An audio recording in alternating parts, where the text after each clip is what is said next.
la vidéo précédente, nous avons exploré les mécanismes qui permettent de transmettre le mouvement de rotation d'une pièce à l'autre dans un objet technique.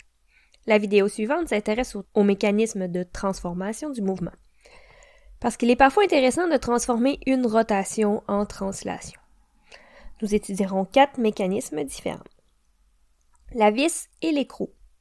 Le mécanisme d'assemblage par excellence. On a tous à un moment donné monté un meuble et dû fixer 2 pièces ensemble avec des vis et des écrous. Ce mécanisme permet de faire avancer le système, soit en faisant tourner la vis ou l'écrou. C'est un mécanisme irréversible, car il est impossible de faire tourner la vis en faisant avancer l'écrou. On retrouve ce mécanisme entre autres dans les étaux. Le pignon et la crémaillère. Ce mécanisme est un assemblage d'une roue dentée, appelée ici le pignon, et d'une seconde roue dentée, mais que nous avons déroulée pour en faire une tige. Le pignon tourne et avance sur la crémaillère. Il est aussi possible de pousser la crémaillère pour faire tourner le pignon. C'est donc un mécanisme réversible. On retrouve ce mécanisme dans les clés anglaises, par exemple. La bielle et la manivelle. La bielle et la manivelle est un assemblage d'une roue sur lequel est fixée une manivelle.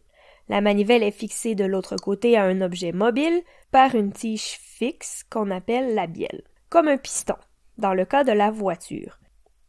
Lorsque la roue tourne, elle entraîne la manivelle avec elle. La rotation de la manivelle entraîne le piston dans un mouvement de va-et-vient.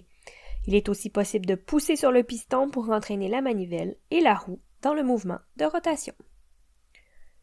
La came et la tige poussoir. Ce mécanisme est fait d'une pièce rotative de forme variable. On a des cames rondes, en forme d'œuf, ou des formes complètement différentes, sur laquelle repose une tige mobile. La rotation de la came va entraîner l'élévation ou l'abaissement de la tige poussoir. C'est un mécanisme irréversible car il est impossible de tirer sur la tige poussoir pour faire tourner la came. En résumé, les mécanismes de transformation vont passer de la rotation à la translation de manière réversible pour le pignon et la crémaillère et la bielle manivelle et de manière irréversible pour la came et tige poussoir et la vis et l'écrou.